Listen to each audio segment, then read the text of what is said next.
La señora secretaria general leerá el acta de nombramiento como doctor honoris causa a favor del excelentísimo señor don Darío Maraval Casesnoves.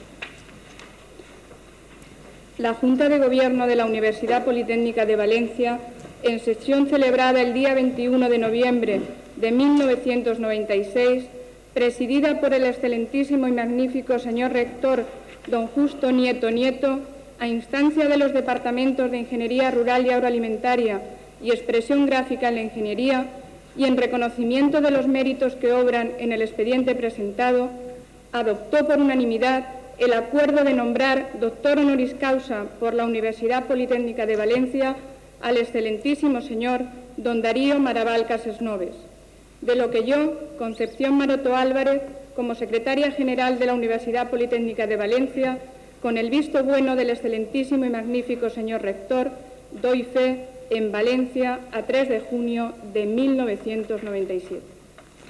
El profesor don José Eduardo Torres Sotelo tiene la palabra para presentar al excelentísimo señor don Darío Maraval Casesnoves. Honorable señor, excelentísimo y magnífico señor, excelentísimos e ilustrísimos señores, señores claustrales, señoras y señores. Quiero iniciar mi intervención agradeciendo a los órganos de gobierno de nuestra universidad, así como a toda la comunidad universitaria, el apoyo que han prestado a la propuesta que en su día realizó el Departamento de Ingeniería Rural y Agroalimentaria, conjuntamente con el de Expresión Gráfica en la Ingeniería, para el nombramiento del profesor Maraval como doctor honoris causa por esta universidad. Constituye para mí un honor y una especial satisfacción presentar al sabio valenciano don Darío Maraval en este acto de su investidura como doctor honoris causa. Nos hallamos ante una personalidad científica y humana muy relevante. A muchos colegas he oído decir que don Darío es el último sabio renacentista. Otros me han afirmado que es la persona con más capacidad de estudio que han conocido.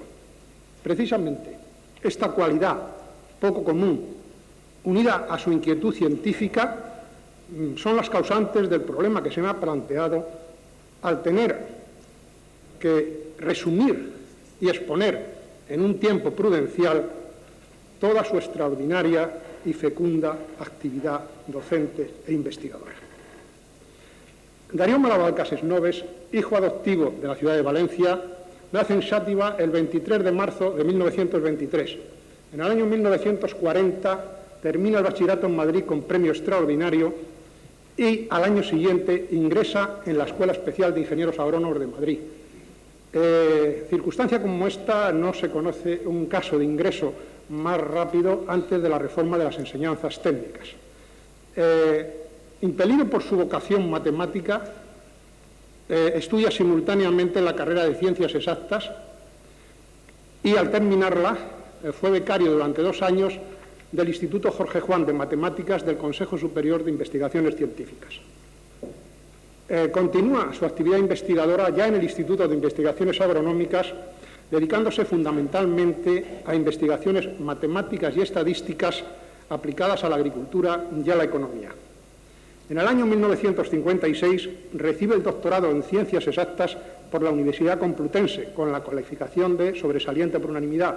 En aquella época no existía el cum laude. Posteriormente, en el año 1958, también es nombrado doctor ingeniero agrónomo por la Universidad Politécnica de Madrid. Su actividad docente se inicia como encargado de la Cátedra de Matemáticas durante 6 años en la Escuela Técnica Superior de Ingenieros Agrónomos de Madrid, y desde el año 62 hasta su jubilación ha sido catedrático por oposición de Física y Mecánica en dicha escuela. Asimismo, ha desempeñado los cargos de director del Departamento de Física y Biofísica desde su creación en el año 1977 hasta su disolución, y a partir de entonces fue director del Departamento Interescuelas de Física Aplicada a los Recursos Naturales hasta su jubilación en el año 1988, concediéndosele en el año 1989 la Medalla de Oro de la Universidad Politécnica de Madrid. Ha ejercido otras actividades docentes aparte de las específicas de su cátedra. Por ejemplo, cuando la Escuela de Estadística de la Universidad de Madrid organizó por primera vez en España las enseñanzas de estadística aplicada a la física, le fue encomendado a don Darío Maraval impartir dicha asignatura. Ha dictado seminarios y ciclos de conferencia sobre diversos aspectos de la matemática pura y aplicada en universidades, reales academias y centros de investigación. Fue asimismo encargado por la Real Academia de Ciencias de pronunciar las conferencias de apertura y de clausura del ciclo conmemorativo del cincuentenario de la mecánica cuántica y del centenario de Einstein. Otra de las preocupaciones de Maraval ha sido la didáctica y la enseñanza de la matemática. Fue miembro de la Comisión Nacional de Matemáticas Aplicadas, siendo designado por la Asociación Española para el Progreso de las Ciencias para estudiar las relaciones entre la universidad y las escuelas de ingenieros, y también de preparar para el Congreso de Oporto el informe sobre el estado de la estadística aplicada a la biología, publicado en los anales de dicho Congreso. A finales de 1963, la OCDE proyectó un seminario internacional de matemáticas aplicadas y con este motivo se formaron comisiones nacionales de matemáticas aplicadas en los distintos países miembros, formando Maraval, juntamente con don Sisto Ríos, la representación española, cuyo informe específico fue el de la estadística y cálculo de probabilidades. Tras su lectura en la Asamblea Plenaria de París en enero del 65 y debido a su excepcional acogida, se acordó su publicación en inglés y en francés. Su labor de investigación, muy fecunda y variada, ha buscado nuevos campos para la aplicación de las matemáticas y nuevas fuentes de problemas matemáticos, siempre preocupado por las estructuras matemáticas subyacentes en los problemas del mundo material o de la actividad humana. Por su labor investigadora se le nombró en el año 1968 académico de número de la Real Academia de Ciencias Exactas, Físicas y Naturales de Madrid. Precisamente la lectura del discurso de contestación que pronunció don Sisto Ríos con motivo del ingreso del profesor Maraval en dicha Real Academia me ha permitido poder profundizar en el conocimiento de la extraordinaria labor investigadora realizada por don Darío hasta esa fecha. Al incorporarse a la Real Academia, el profesor Maraval ocupó el sillón número 5, para el que anteriormente habían sido designados otros dos prestigiosos ingenieros y matemáticos, don Manuel Valero de Pando, personalidad muy destacada del Cuerpo Nacional de Ingenieros Industriales, y don Ramón Iribarren Cabanilles, insigne catedrático de puertos de la Escuela Técnica Superior de Ingenieros de Caminos, Canales y Puertos de Madrid. Ese mismo año, en 1968, el profesor Maraval fue designado miembro de honor de la Asociación Nacional de Ingenieros Agrónomos, institución que actualmente me honro en presidir, y posteriormente, en 1980, fue elegido académico de número de la Real Academia de Doctores en la sección de Ciencias e Ingeniería, y su discurso de ingreso trató sobre las matemáticas de los fenómenos hereditarios. Veamos a continuación, de una forma muy somera, por supuesto, algunos de sus temas de investigación. Los trabajos de Maraval sobre relatividad comenzaron mejorando los trabajos de Levi Civita sobre la solución de las ecuaciones de campo en medios dotados de simetría cilíndrica, continuándolos con la resolución de las ecuaciones de campo en el interior y exterior de esferas huecas o macizas, pulsátiles o con spin. Posteriormente combinó los resultados de relatividad general respecto a la existencia de un universo finito con tiempo de expansión finito con las relaciones de incertidumbre de Heisenberg de la mecánica cuántica, estableciendo un modelo de cosmología cuántica y relativista con creación permanente de materia, introduciendo la constante de Planck en el cálculo del radio del universo y del tiempo de expansión. El primer ensayo para construir una teoría unitaria de gravitación y electromagnetismo se debe a Hermann Weyl, utilizando una geometría más general que la de Riemann. Luego ha habido otros ensayos. El debido a Maraval mantiene la métrica riemanniana y cambia la definición de paralelismo de Levi Civita, que permite elaborar un cálculo diferencial absoluto más general que el clásico. Su investigación en matemática aplicada a la ingeniería hace referencia a la teoría de las oscilaciones eléctricas y magnéticas y a los acoplamientos giroscópicos. Maraval expone en su teoría de las autooscilaciones de flexión-tracción que la rotura por flexión de piezas calculadas para resistir las tracciones que tienen que soportar es consecuencia de una flexión supletoria inducida por la tracción, ya sea por resonancia o por entrar en régimen de autooscilación. Realizando unos trabajos prácticos encargados por la Cámara Agrícola de Madrid relativos al catastro, encontró analogías matemáticas entre las oscilaciones de relajación en series estadísticas temporales y la variación del número de huecos en la pantalla fotoeléctrica del iconoscopio de Vladimir Zworykin. Sus trabajos sobre ecuaciones diferenciales extienden sus aportaciones en teoría de oscilaciones a sistemas de ecuaciones integrales y a ecuaciones integro-diferenciales en derivadas parciales. También se ha ocupado de las oscilaciones fraccionarias. Los trabajos de Maravall sobre procesos estocásticos, movimiento browniano y sus aplicaciones son numerosos. Ha encontrado propiedades en funciones trascendentes superiores, consecuencia de sus descubrimientos sobre la adición de variables aleatorias en número aleatorio. En sus trabajos ha puesto de manifiesto que en esta parte de las probabilidades las funciones de Bexel desempeñan un papel tan importante como el que tradicionalmente han venido desempeñando en física matemática.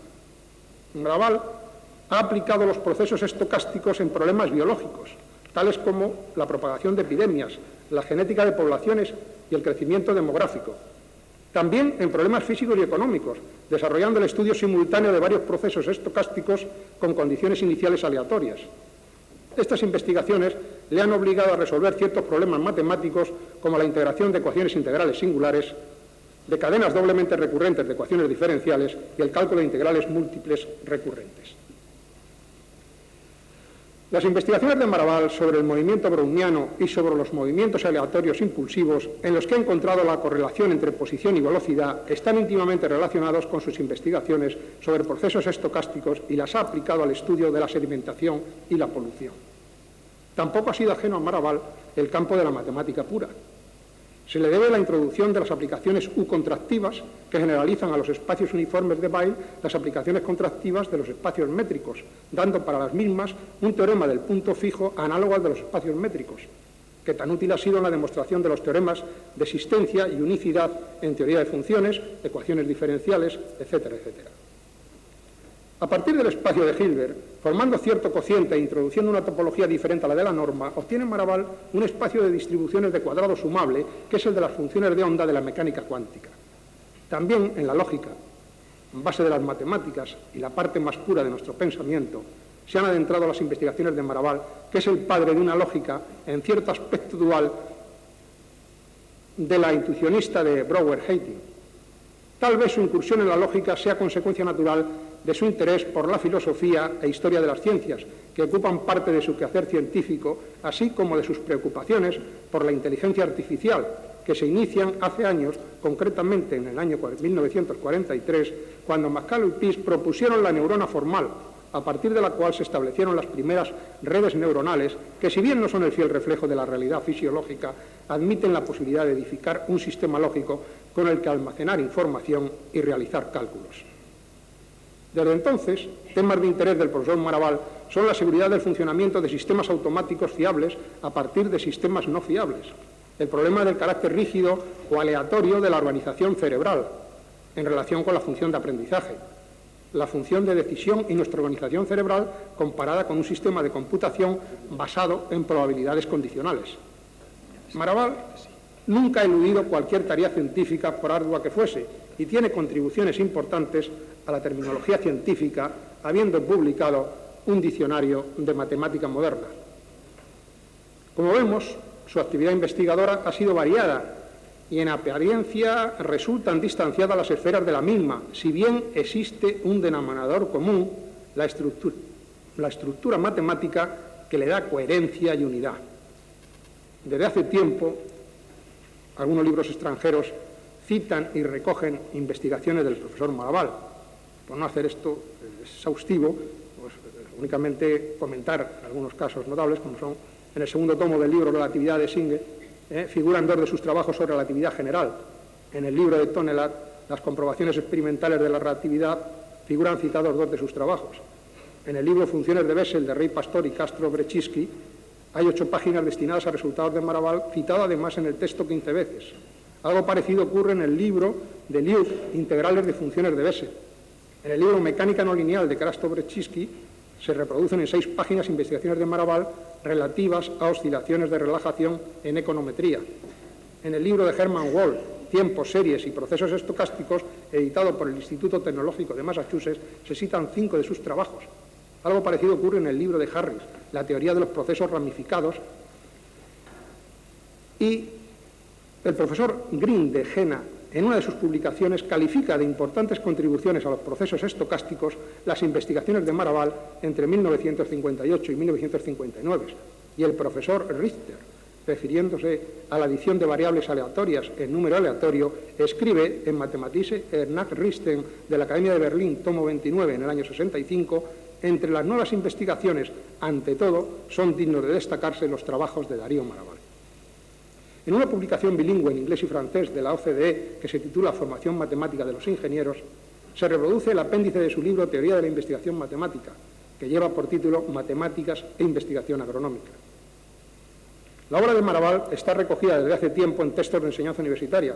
Puede verse en los clásicos textos Elementos de Matemáticas y Complementos de Matemáticas de Rey Pastor y Castro.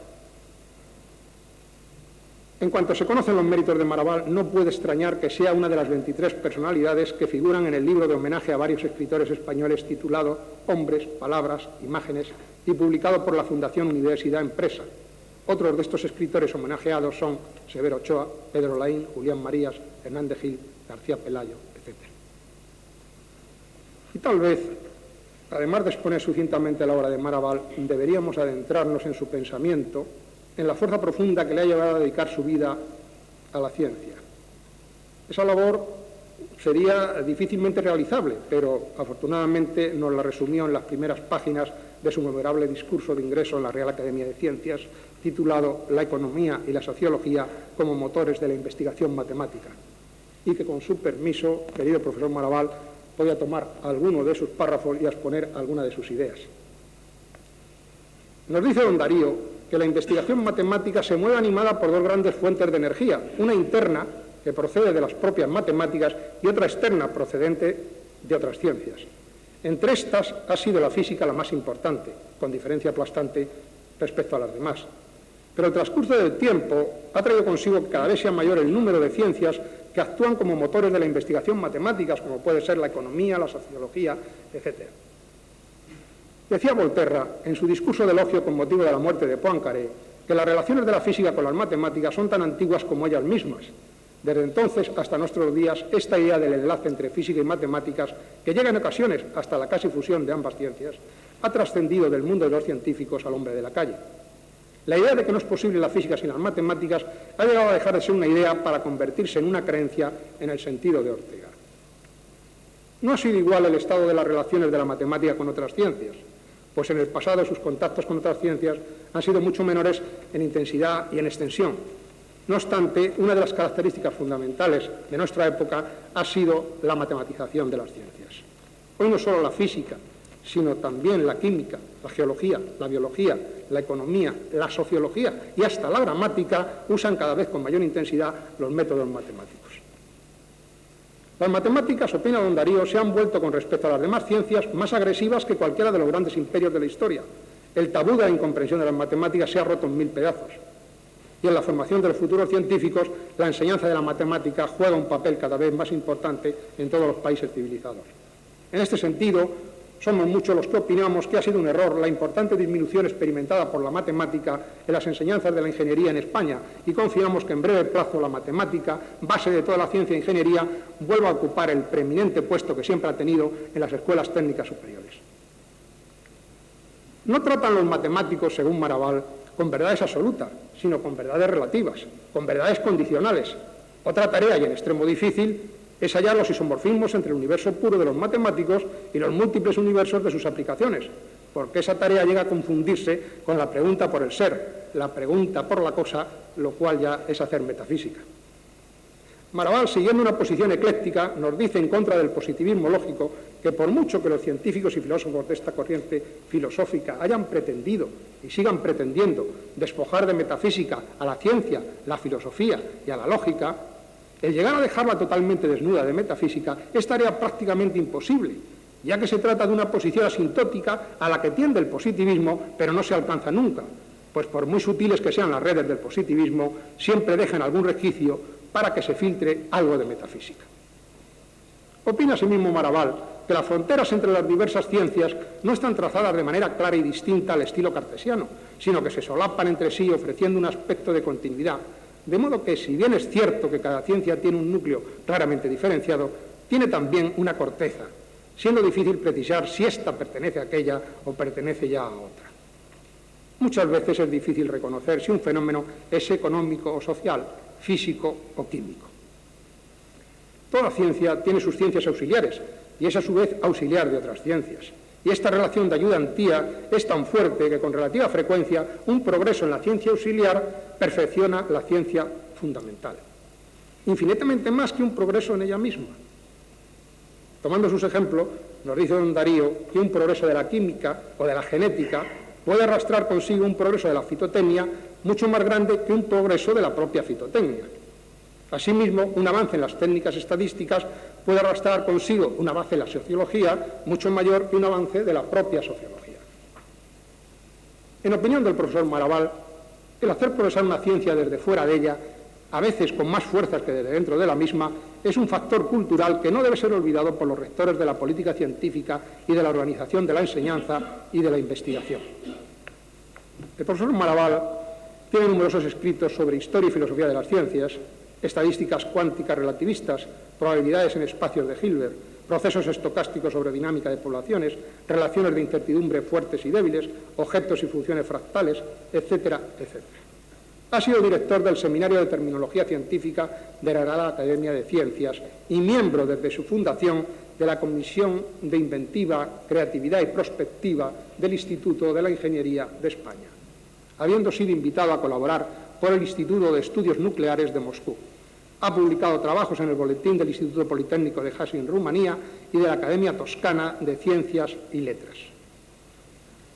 Como resumen de otros muchos méritos del profesor Maravall, cuya enumeración pormenorizada alargaría excesivamente esta laudatio, ahí están sus 24 libros editados que versan sobre las siguientes materias: matemática, matemática financiera, física matemática, física fundamental, mecánica y cálculo tensorial, problemas de mecánica, fundamentos de mecánica cuántica, teoría y aplicaciones de las oscilaciones lineales y no lineales, ecuaciones diferenciales y matrices, geometría analítica y proyectiva, procesos estocásticos y movimiento browniano, estadística teórica y aplicada, cálculo de probabilidades, filosofía científica y filosofía matemática, didáctica y dialéctica matemáticas, teoría de la investigación matemática y diccionario de matemática moderna. Tiene además 12 libros como coautor en colaboración separada, 7 como coautor en libros homenaje, 4 publicaciones individuales conteniendo investigaciones que le son propias, 140 artículos y memorias de investigación en numerosas revistas científicas, tanto nacionales como extranjeras, de Academia de Ciencias, centros de investigación, universidades e institutos politécnicos, incluso, como él mismo afirma, publicados en algunos idiomas que le son desconocidos, como los eslavos y el chino. Su actividad científica y académica continúa actualmente a pleno rendimiento, teniendo prácticamente terminados 2 de sus nuevos libros. La capacidad de estudio y la inquietud científica del profesor Maravall le han permitido tratar diferentes materias durante su actividad docente, así como desarrollar investigaciones en muy diversos campos. Pero en todos los casos la matemática ha estado presente, bien como objetivo fundamental, bien como aplicación de la misma a una cuestión concreta o bien como herramienta eficaz en sus investigaciones sobre física, biología, estadística, etc. Bien, para terminar, debo decir que la presentación del profesor Maravall en este solemne acto de investidura constituye para mí, como dije al iniciar mi intervención, motivo especial de satisfacción, pues me ha permitido conocer y tratar a los 3 ingenieros agrónomos de mayor prestigio y autoridad, tanto a nivel nacional como internacional, en el campo de la matemática. Mi profesor, don José Gallego Díaz, desgraciadamente ya fallecido, mi buen amigo y compañero de estudios en los años 50 en la Escuela Especial de Ingenieros Agrónomos de Madrid, don Manuel Valdivia, y quien hoy me ha honrado al presentarle en este acto, don Darío Maravall. Muchas gracias.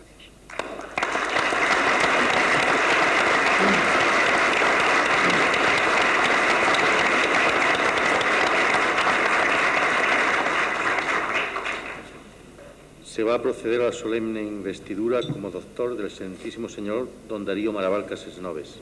Todos en pie.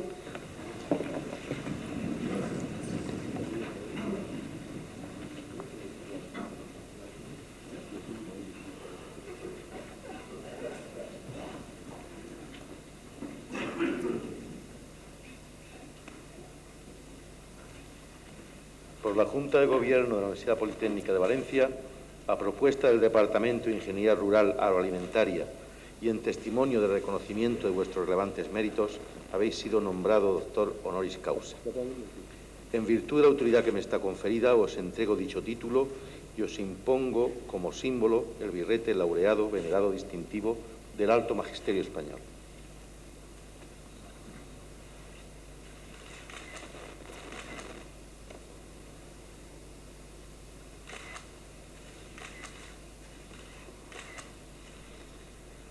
Llevadlo sobre vuestra cabeza como la corona de vuestros estudios y merecimientos. Recibid el anillo que la antigüedad entregaba en esta venerada ceremonia como emblema del privilegio de firmar y sellar los dictámenes, consultas y censuras de vuestra ciencia y profesión.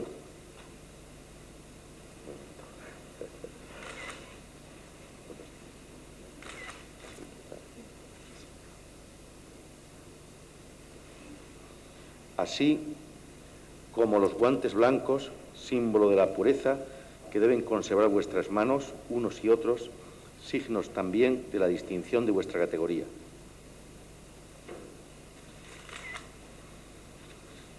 Porque os habéis incorporado a este claustro, recibid ahora en su nombre, don Darío Maraval Castelnoves, el abrazo de fraternidad de los que se honran y congratulan de ser vuestros hermanos y compañeros. Yo voy a salir y darle el abrazo.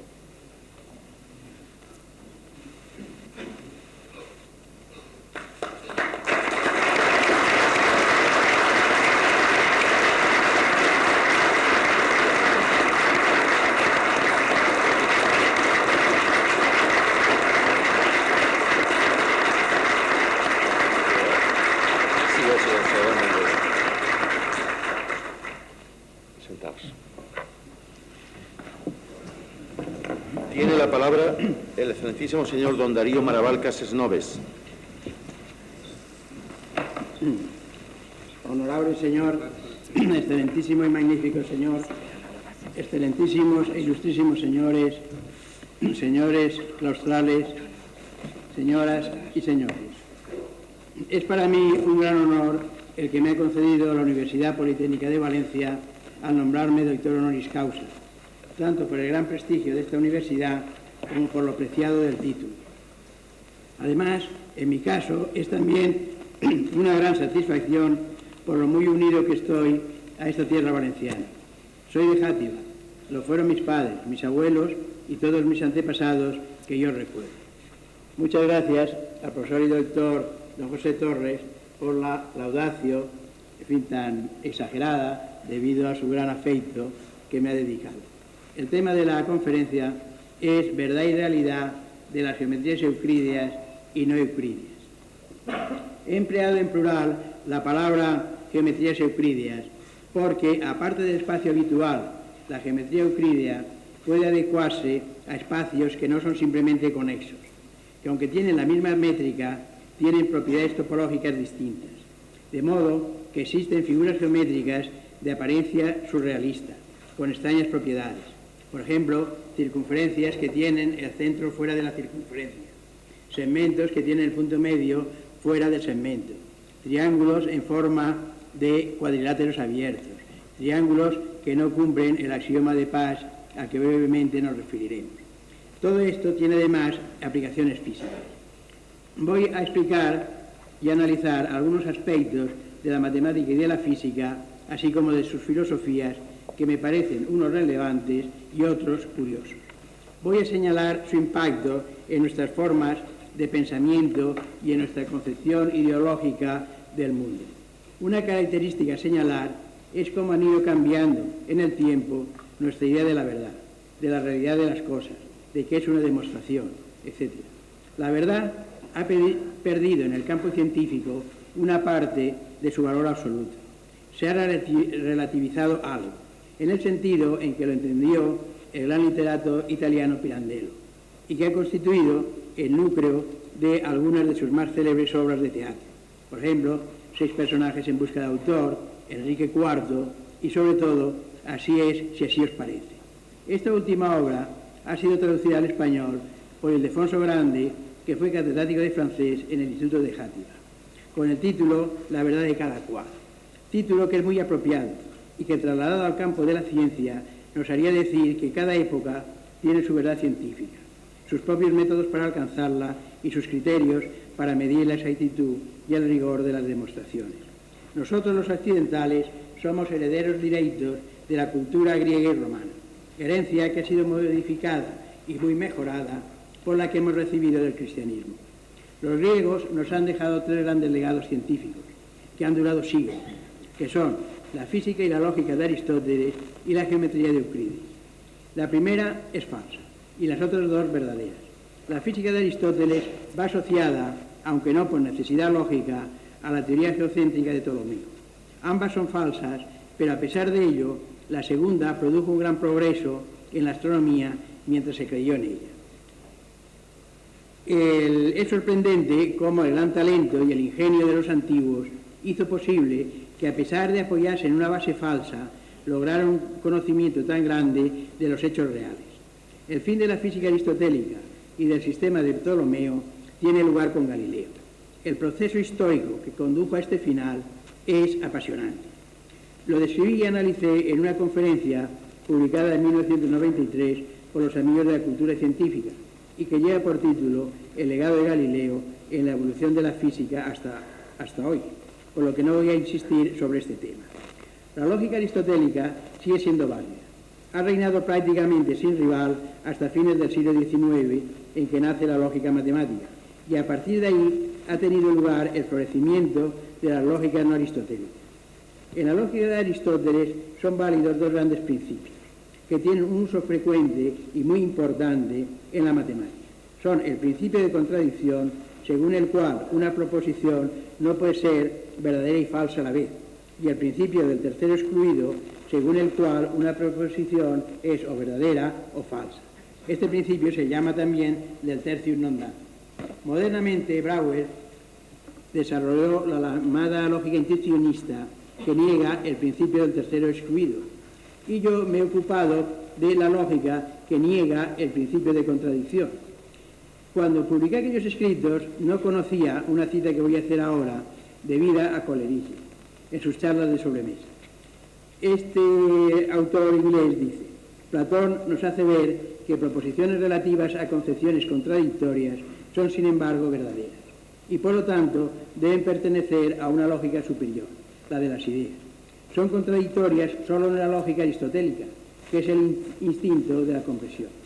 Esta es una cita resumida, pero que indica la posibilidad de existencia de fallos en el principio de contradicción. Últimamente, leyendo la filosofía india que se desarrolla paralelamente a la filosofía griega y sin puntos de contacto con la misma, hay también ciertas tendencias en algunos de estos filósofos indios, naturalmente mucho menos conocidos para nosotros que los griegos, en los cuales también el principio de contradicción parece a veces entrar en contradicción. Hay una clave de la lógica aristotélica que es el silogismo.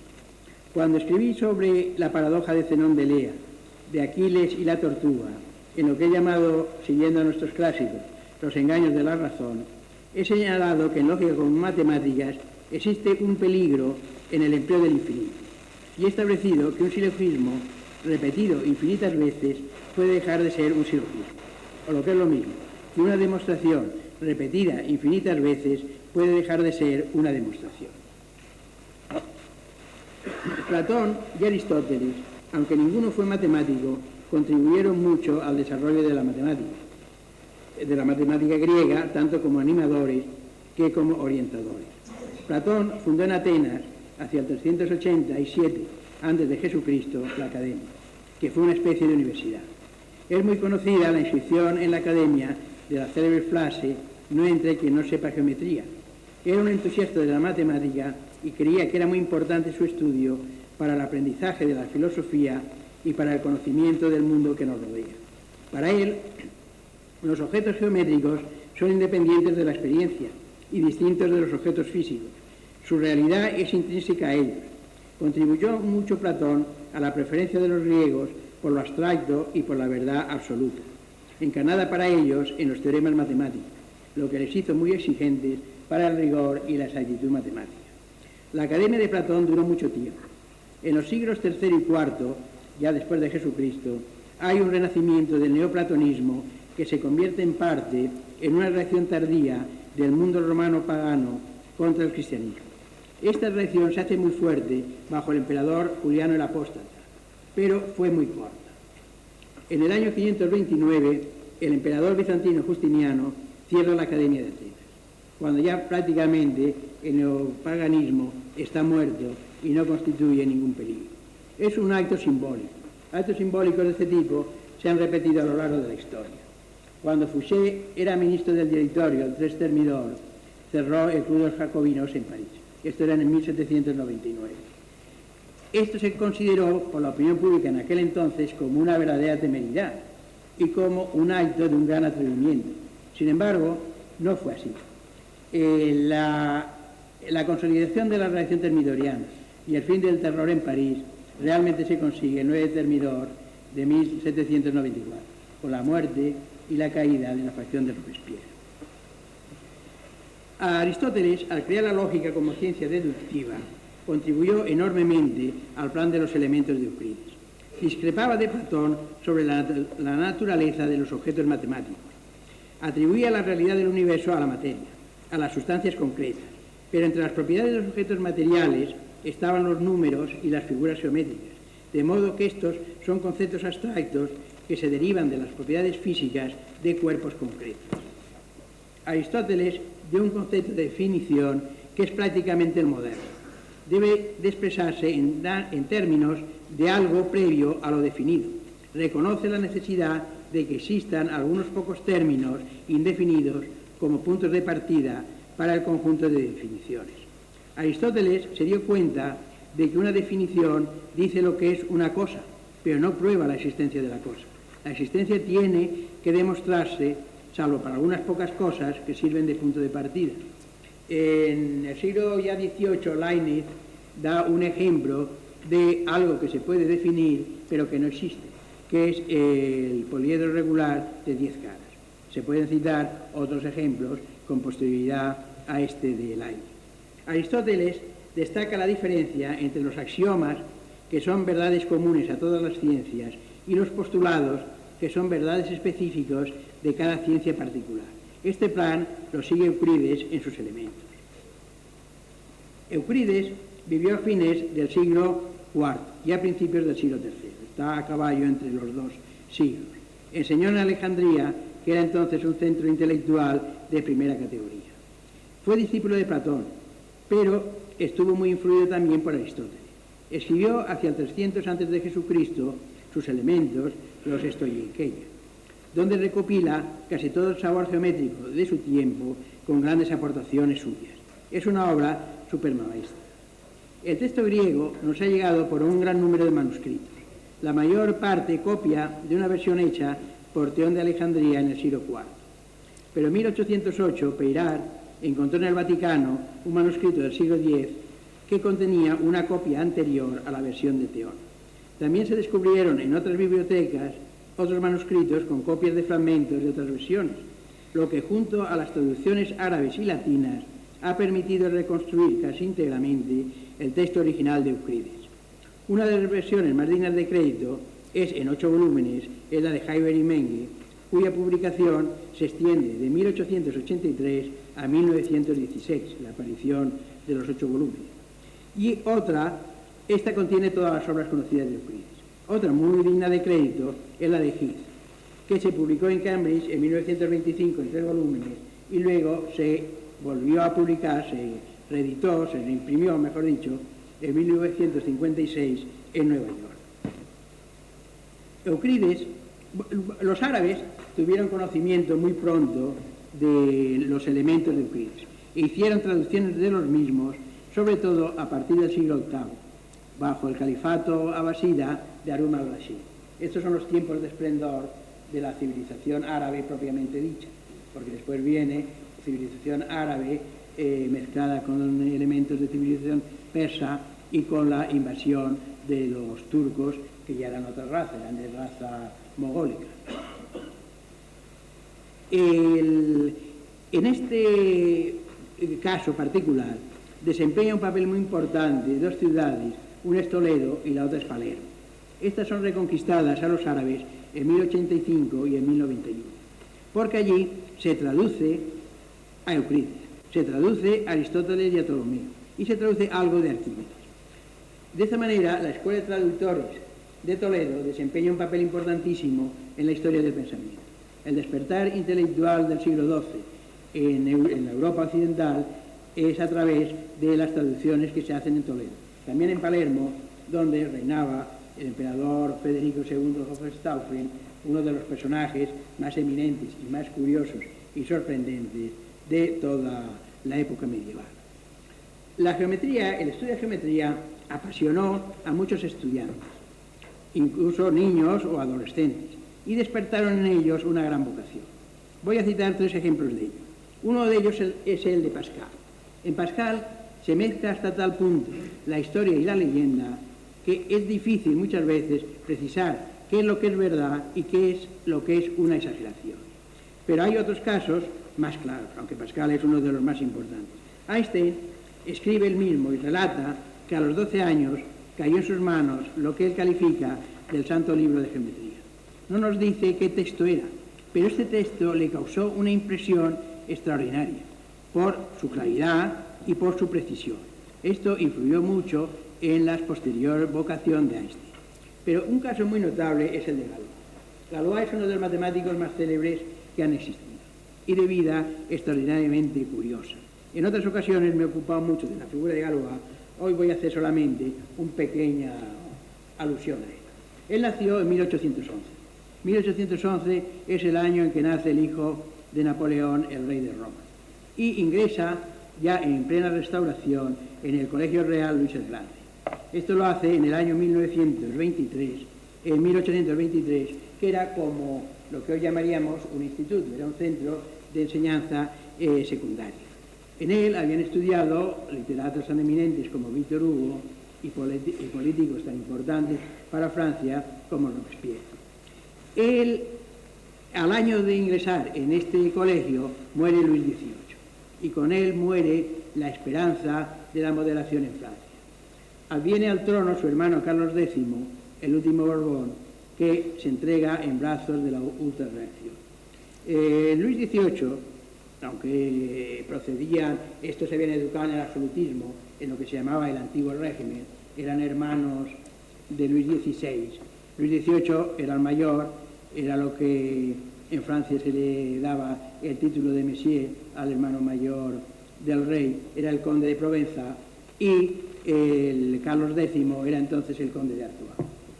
Fue de vida joven enormemente libertino, pero al llegar a su edad adulta se convirtió en un reaccionario tremendo, tanto que volvieron a Francia tiempos muy agitados, tiempos revolucionarios y turbulentos que afectaron mucho la vida del propio Galois.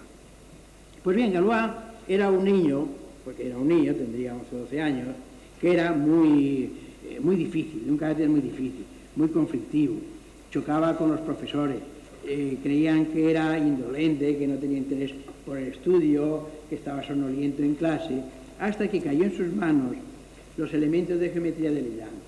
Legendre es un gran matemático que escribió unos elementos de geometría que aparecen en 1790 y tantos, y hay muchas ediciones corregidas y aumentadas del mismo hasta 1823, que es la última.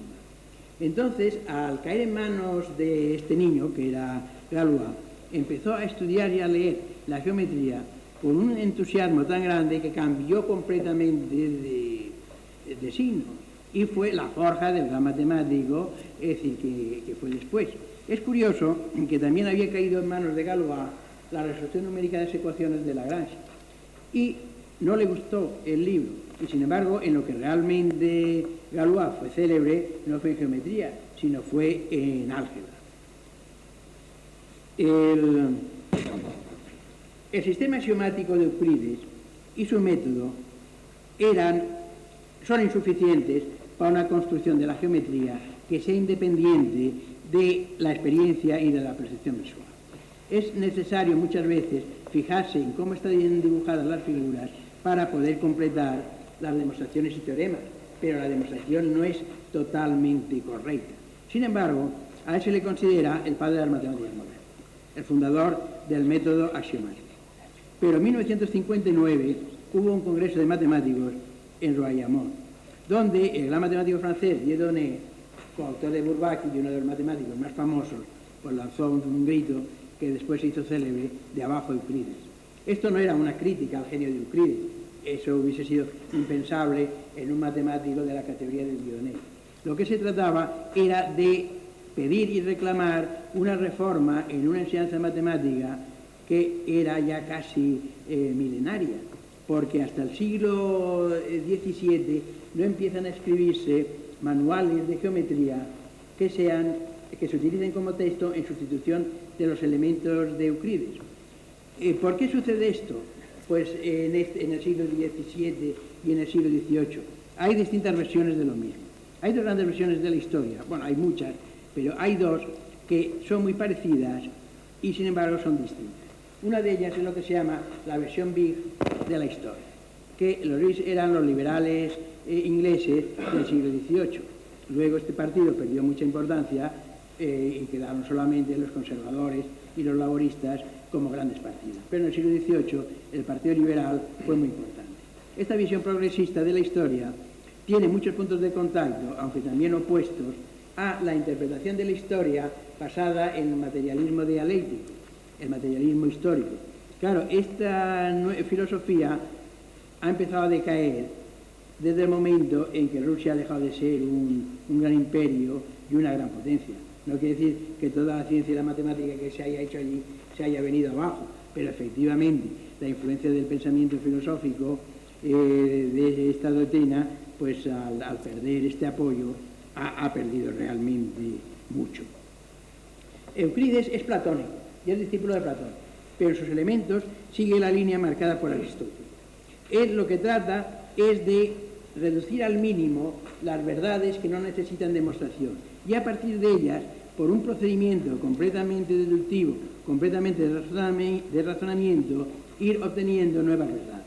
Como digo, presenta muchas incorrecciones, a pesar de los grandes adelantos que tuvo la geometría con él. Hay aquí un caso curioso, que es cómo los árabes adquieren un interés extraordinario por la ciencia y por la geometría, por la astronomía, y todo esto le viene de las traducciones de los griegos.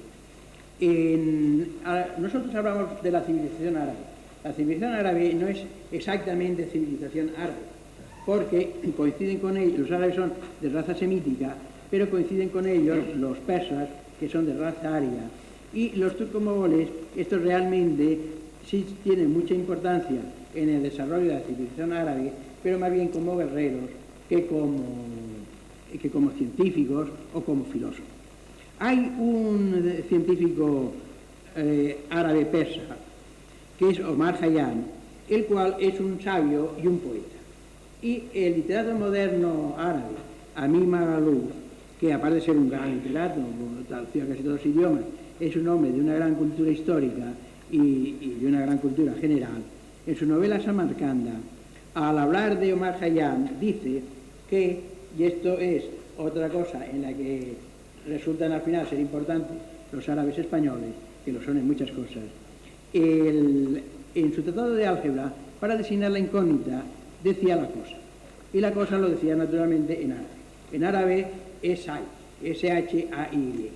Pero los árabes españoles lo escribían de otra manera. La ortografía árabe en algunas cosas era distinta según el ámbito geográfico en que vivían.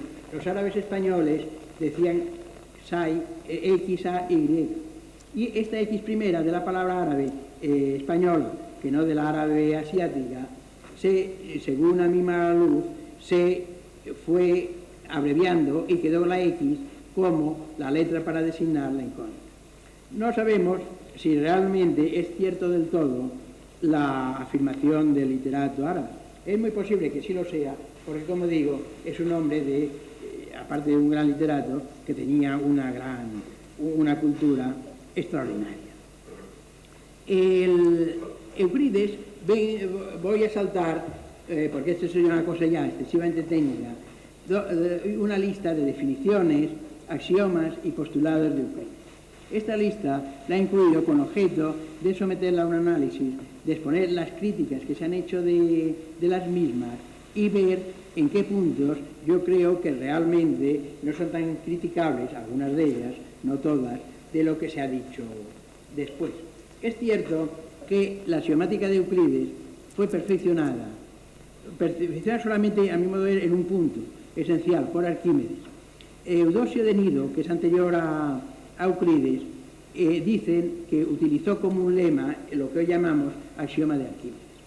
Euclides no lo usa de una forma explícita, pero sí lo hace implícitamente en alguna de sus demostraciones. Pero el que le da una definición pues, completamente precisa y clara, sin ningún inconveniente, es la misma que la que se utiliza hoy, solo que hoy se emplea un lenguaje, podríamos decir, un poco más sofisticado, es Arquímedes. Es el axioma que lleva su nombre. En mi opinión, el axioma de Arquímedes está íntimamente ligado a la existencia de los paralelos. Es decir, que sin el axioma de Arquímedes no veo yo posibilidad de que existan paralelas. Y si no existen paralelas, evidentemente entonces no puede ser ese conjunto arquimediano. Viene después una serie también muy técnica sobre operaciones que se pueden hacer con los segmentos. Y, por ejemplo, Euclides define el punto como algo que no tiene partes. Esto ha sido muy criticado, pero realmente esa crítica es hasta cierto punto, porque los puntos de los espacios abstractos modernos o de la teoría de conjuntos, los elementos, los componentes básicos, es decir, no tienen partes, no tienen subconjuntos. Luego, en cierto modo, renunciar a esta propiedad que le asigna Euclides al punto es un empobrecimiento del lenguaje científico, porque además el punto no solamente tiene un sentido matemático, sino que tiene también un sentido físico. El punto material es un punto geométrico que está dotado de masa. Una carga eléctrica puntual es un punto geométrico dotado de carga eléctrica. Pero hay otros objetos algo más complicados, que son dos puntos que se aproximan el uno al otro, de modo que se van reduciendo las dimensiones de los mismos, la carga eléctrica va creciendo enormemente a medida que ellos se aproximan, pero de forma que el producto de la distancia por la carga eléctrica, lo que se llama el momento eléctrico, permanece finito. Cuando esos dos puntos se reúnen, dan origen a un dipolo. El dipolo es un objeto fundamental y esencial de la electricidad y del magnetismo. Tanto es así que si en la electricidad es cierto que hay monopolos, en el magnetismo no hay monopolos. Algunas veces han hablado físicos experimentales de haber encontrado monopolos, pero esto nunca se ha comprobado. Y en el supuesto de que existiesen los monopolos magnéticos, los eléctricos existen, son muy frecuentes, en caso de que existiesen los magnéticos, tendrían que ser como un elemento raro, como una cosa que aparece raramente en la naturaleza y que tendería a desaparecer, porque allí donde hubiesen muchos monopolos no reinarían las ecuaciones de Maxwell, que son básicas en la electrodinámica. Hace unos 10 días aproximadamente daba yo una conferencia en Madrid en el Colegio de Ingenieros de Camino. El objeto de la conferencia era la geometría y el tiempo. Y en hablaba yo de la importancia que tiene la definición. La importancia de la definición en geometría es muy grande. Porque, fijémonos en lo siguiente. Desde el momento en que se descubre la geometría analítica, que supone aplicar el análisis a la geometría, pues entonces aparecen esferas, la esfera es la figura más sencilla, que aparece en los espacios de mayor número de dimensiones. Y la definición es exactamente la misma. El lugar geométrico de los puntos que equidistan del centro. Bueno, eso es la generalización corriente, es decir, se generaliza siempre de menos a más, de 2 dimensiones a 3, de 3 a 4, y así sucesivamente hasta n dimensiones. Pero ¿qué pasa si generalizamos al revés? Si generalizamos hacia abajo. ¿Sobre una línea recta se puede definir una circunferencia? Pues con esta definición sí. Es decir, 2 puntos de una recta equidistan de su punto medio. Luego entonces 2 puntos de una recta constituirían una circunferencia. Y en una dimensión, un solo punto, ahí sí ya que parece que es muy difícil encontrar una circunferencia, salvo que la circunferencia fuese el mismo punto que equidistaría de él. Pero veamos a ver si esto lo enfocamos de otra manera. Existen unas fórmulas del cálculo integral de varias variables que dan el área y el volumen de esferas en n dimensiones. Si nosotros este valor n lo hacemos igual a 2, obtenemos la longitud y el área de la circunferencia. Si lo hacemos igual a 3, obtenemos el área y el volumen de la esfera, y así hacia arriba. Pero si lo hacemos igual a 1, entonces obtenemos el número 2 y la longitud del segmento, que serían como el área y el volumen de un segmento. Y si lo aplicamos al número 1, esto a una dimensión, entonces resulta que el volumen sería el número 1, es decir, el mismo número 1 auténtico. ¿Y el área cuál sería? Pues el área no sería nada menos que una función que tiene una importancia excepcional en física, que es lo que se llama la delta de Dirichlet. Estas aparecen al hacer en las fórmulas generales del cálculo de integrales de n variables, n igual a 1 y n igual a 0. Hay una definición, esto voy a ser muy breve, porque es ya un poco técnico y ya lo voy a pasar por alto, pero voy a hacer una breve referencia. Cuando yo hablaba allí, evidentemente el público era en su mayoría ingenieros de camino, como era lógico, era el colegio de ellos, pero había también otras, incluso estudiantes y personas que tenían otras titulaciones. Hay una figura muy importante en geometría que se llaman circunferencias ortogonales. Las circunferencias ortogonales son circunferencias que se cortan en ángulos rectos. Pero es que en la geometría, desde que se descubre la geometría analítica, aparte de la circunferencia real, existe la circunferencia imaginaria. ¿Y qué es una circunferencia imaginaria? Pues una circunferencia imaginaria es una cosa que no se ve, una cosa que no se puede dibujar sobre el papel, pero que se puede razonar sobre ella y que se puede hacer cálculos sobre ella. Una circunferencia imaginaria es una circunferencia que tiene un centro, que es un punto real, y un radio, que es imaginario. Entonces, una circunferencia imaginaria y una circunferencia real no pueden ser ortogonales con la definición anterior, pero se puede sustituir esa definición por la de que el cuadrado de la distancia entre los centros de las dos circunferencias ortogonales es igual a la suma de los cuadrados de los radios. Bueno, pues entonces sí. Entonces, aplicando esa definición, por ejemplo, dos circunferencias iguales con el mismo centro, una real y otra imaginaria, son ortogonales, porque el centro es el mismo, la distancia entre los dos centros es 0. El cuadrado del radio de la circunferencia real, pues valdrá R2, y el cuadrado del radio de la circunferencia imaginaria vale menos R2, la suma es 0. Estas dos circunferencias son pues ortogonales.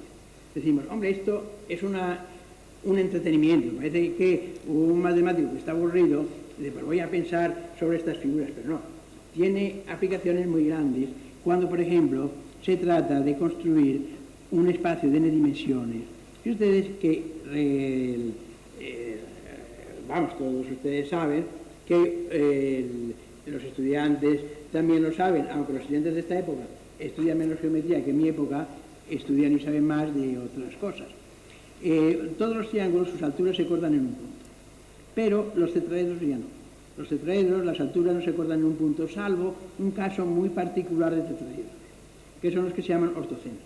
Pues bien, las esferas ortogonales reales e imaginarias tienen una aplicación enorme al estudio de estas figuras que generalizarían los tetraedros a espacios de n dimensiones. Y se obtienen una serie de teoremas y propiedades nuevas. Todas estas surgen de cambiar la definición de inversión. El cambio de esto, cambiar la definición de ortogonalidad. Los cambios de definición muchas veces enriquecen y aumentan el tesoro geométrico. Fíjense ustedes que un punto se puede considerar como una circunferencia de radio cero. ¿Qué quiere decir eso? Pues que si un punto tiene radio cero, la circunferencia queda reducida a un punto. Bueno, eso parece también una elucubración. Pero resulta que entonces cada punto situado en una circunferencia sería ortogonal a la circunferencia. Pero no es así. Se llega a una contradicción.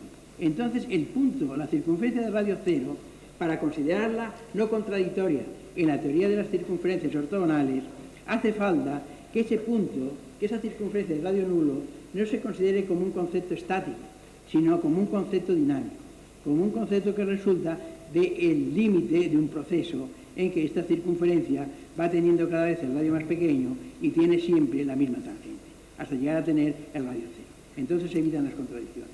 Porque si no se define así la circunferencia de radio cero, se define ya a partir del límite como un concepto estático, se llega a contradicciones, porque entonces tiene infinitas tangentes.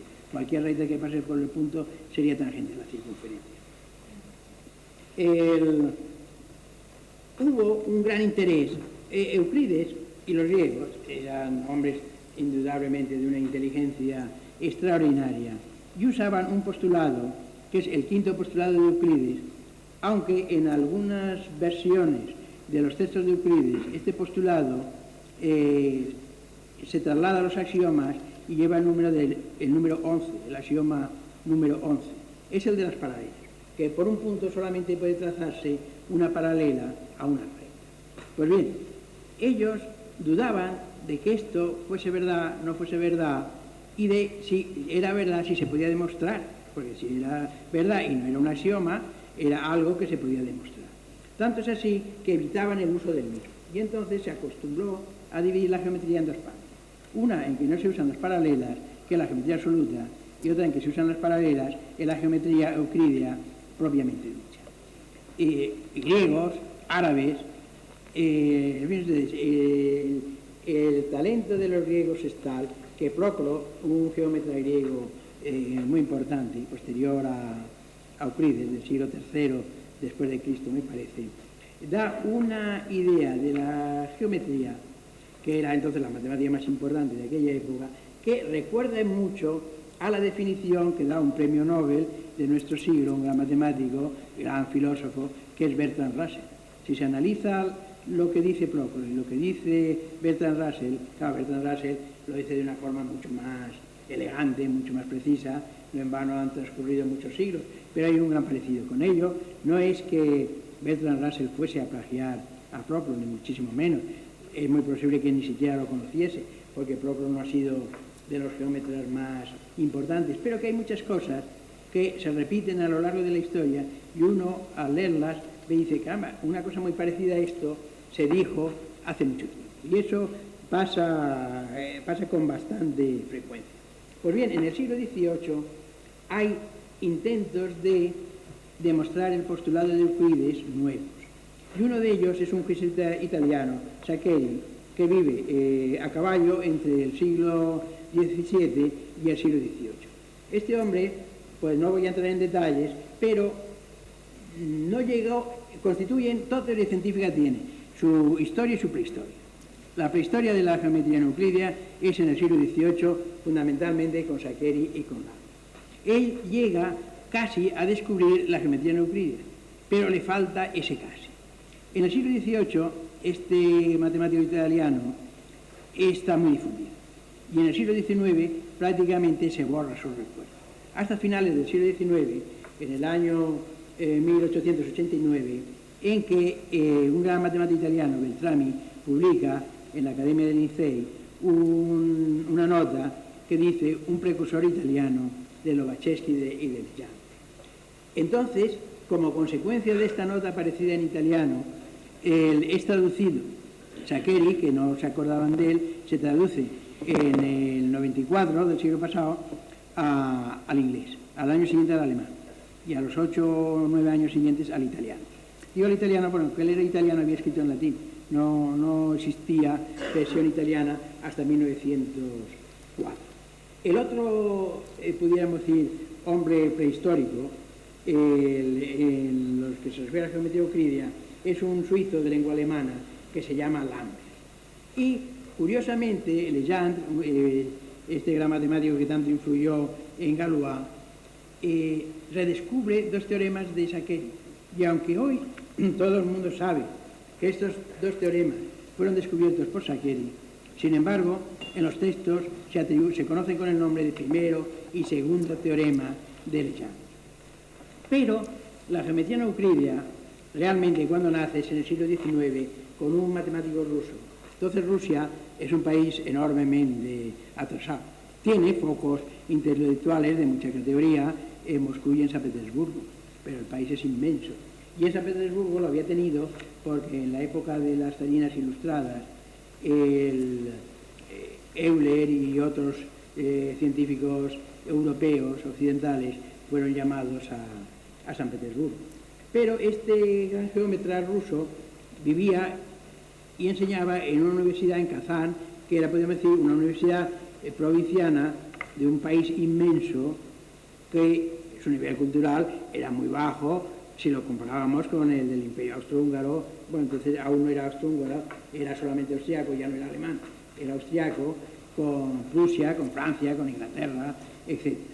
Y tanto es así que el primer manuscrito que él hace no se imprime y se pierde, hoy no existe. Y el primer trabajo es del año 1829 en una revista de poca difusión que se llamaba El Mensajero de Kazán. Así es que 1829 se considera hoy como la fecha del nacimiento de la geometría euclídea. Este gran geómetra ruso, que no fue muy apreciado en su tiempo, publica en los años 40 ya en alemán y en los años 50 en ruso y francés en edición bilingüe. Y simultáneamente con él hay otro gran matemático que curiosamente vive en uno de los centros culturales más importantes, en Viena y en Hungría, era húngaro, que sin embargo no consigue la publicación hasta 3 años después que Lobachevsky. Y dicen que cuando apareció su publicación 3 años después que Lobachevsky, se llevó un gran disgusto cuando se enteró de que su geometría había sido ya descrita por este matemático ruso, que además encima era, podríamos decir, desconocido, ¿no? Bien, hay entonces, el descubrimiento de la geometría euclídea es importantísimo desde el punto de vista, podríamos decir, de la ciencia pura. Es lo que Jacobi llamaba la defensa del honor del espíritu humano, que hoy se repite. Muchos autores toman esta opinión de Jacobi, por ejemplo, Dieudonné lo hace al principio de uno de sus libros.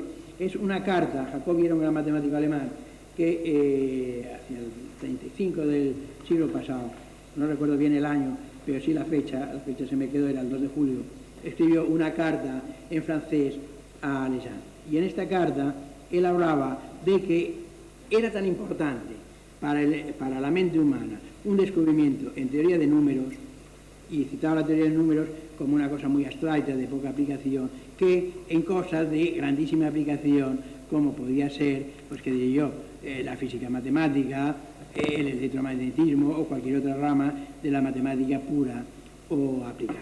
Pues bien, la geometría euclídea había quedado, o no euclídea, había quedado de esta forma. Pero en 1850 y tantos, un gran matemático alemán, Riemann, presentó su discurso de habilitación para la Universidad de Göttingen, 1854, pero se publica en 1867, 13 años después.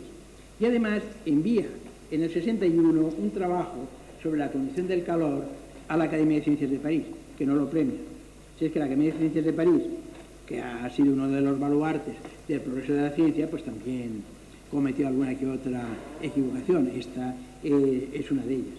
Pero él renace otro tipo de geometría no euclídea, que está basada en el empleo de lo que se llama la geometría diferencial. En fin, como esto va siendo muy técnico y no quiero entrar en ello, diré simplemente que la geometría no euclídea se tenía como una teoría abstracta, es decir, como una teoría que se podía razonar, que se podían hacer cálculos sobre la misma, pero que no se podía representar sobre el papel y que no se sabía si tenía representación en el espacio. Entonces, este gran matemático italiano, que antes hemos hablado, Beltrami, en 1868 realiza la primera realización material de una geometría no euclídea sobre una superficie que se llama la pseudosfera. Esta superficie, la propiedad que tiene es que no está representado todo el plano de Lobachevsky, es decir, todo el plano no euclídeo, sino solamente una porción de él. Y a partir de ahí empieza ya el aplicarse modelos euclídeos a geometrías no euclídeas. Y vienen ya muchos, con lo cual las figuras geométricas no euclídeas se pueden dibujar sobre el papel. Lo que pasa es que representan, tienen otros nombres, es decir, y otras propiedades, ¿no? Pero ya pueden hacerse.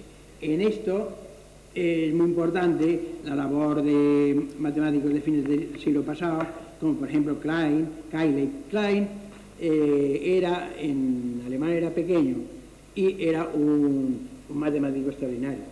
Y entonces, en Gotinga, en la época de entreguerras, adquirió, bueno, siempre fue una universidad de primerísima categoría, pero en entreguerras es el esplendor de la matemática alemana, es decir, lo que va de 1918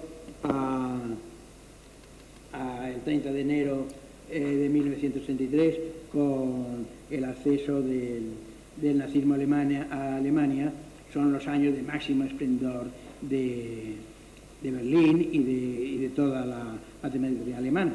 Curiosamente, como antes lo había sido, al final del Imperio Austrohúngaro, Viena había sido la cumbre también de la filosofía. Es decir, cuando estos dos países, el Imperio Austrohúngaro se deshizo totalmente y luego Alemania pues entró en derroteros pues muy malos, aunque claro, esto no es tema de esta conferencia, pero es muy importante estudiar la influencia, el desarrollo de la matemática en dos periodos muy oscuros para la vida humana, que son el periodo hitleriano en Alemania y el periodo stalinista en Rusia. Pero, en fin, eso nos llevaría ya demasiado lejos. Tengo que decirles a ustedes como una curiosidad, por ejemplo, lo que es a veces la precocidad de los matemáticos. Hay un matemático francés que nace en 1864 y muere en 1886. Luego, fíjense ustedes que vivió muy poquitos años, 50 y tantos años. Este hombre, en 1853, que tenía 19 años, era estudiante, dio una definición de ángulo que es de lo más importante que hay en la historia de la geometría. Y es curioso cómo este estudiante, seguramente libre de prejuicios que pudieran tener matemáticos de mayor edad, pues realiza un descubrimiento sensacional. Luego él fue también importante en otras cosas. Desarrolló unas teorías matemáticas de unos polinomios que en su época no tenían aplicación y que en los años 20 de nuestro siglo son los ejemplos más importantes para el átomo de hidrógeno y para otros modelos de la mecánica cuántica basados en la ecuación de Schrödinger. Cuando Laguerre hizo esto, eran más bien cosas de matemática pura, sin aplicación. Y ya para terminar, vamos a entrar en fines del siglo XIX, se produce o se reproduce un gran interés por los fundamentos de las matemáticas y en particular de la geometría. Entonces, un matemático, Page, escribe un nuevo curso de geometría. Su primera edición es de 1882 y se revisa y se reedita por Dehn, otro gran matemático, en 1926. Es el pionero en buscar una axiomática nueva que sustituya a la de Euclides. Y entonces da un axioma muy curioso, no voy a entrar en él porque es técnico, pero sí en decir que es un axioma sobre una recta que corta un triángulo, que si nosotros empezamos a dibujar triángulos en hojas de papel, sean grandes, sean pequeñas, sean como sean, el axioma ese siempre se cumple. De forma que siempre pasa lo que dice Page. Por grande, por pequeñito, por raro que sea el triángulo, aunque el triángulo sea degenerado, es decir, que tenga un punto en el infinito, siempre se cumple. Y es curioso que este axioma se enuncia me parece que es en 1880 y tantos, 82, en 1882, y había pasado desapercibido para todos ellos. Pues bien, así es que fíjense ustedes como hay cosas, por ejemplo, muy sencillas, esto realmente era muy sencillo, y que sin embargo, pues no se había caído en lo mismo. Pero en 1899 se produce otra revolución en la geometría. Es un gran matemático alemán, uno de los más grandes, Hilbert, en 1899 publica un libro que se llama Los fundamentos de la geometría. Este libro alcanza varias ediciones y la séptima me parece que es de 1930, es la última debida a él.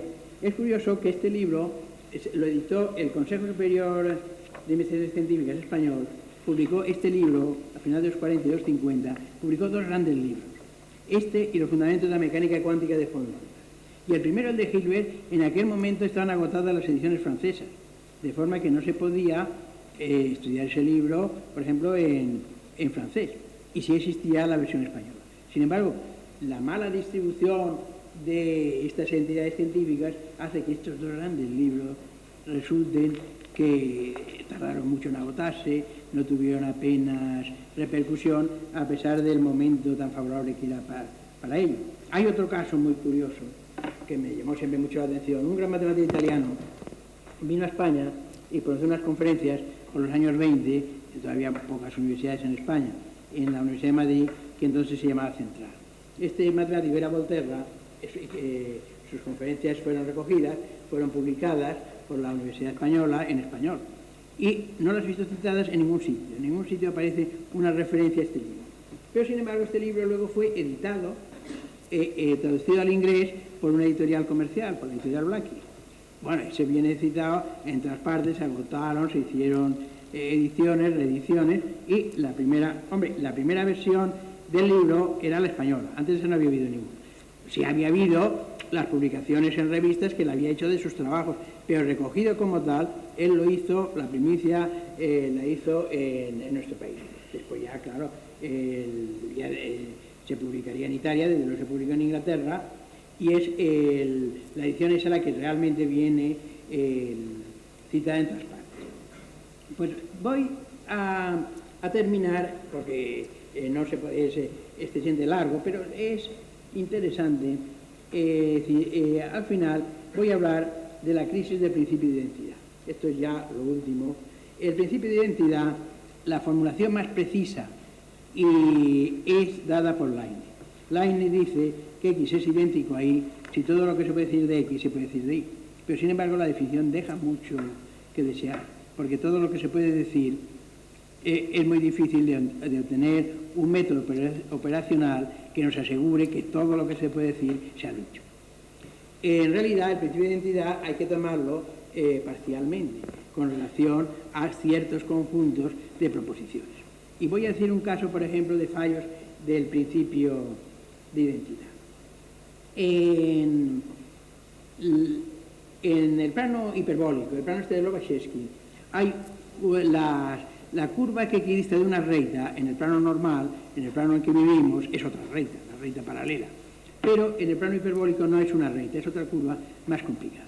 Y esta curva se corta con la recta de la que equidista en los puntos frontera. Bueno, pues entonces en esos puntos frontera, dos equidistantes coinciden en un mismo punto y la distancia entre dos puntos que coinciden resulta que no es cero, sino que tiene un cierto valor.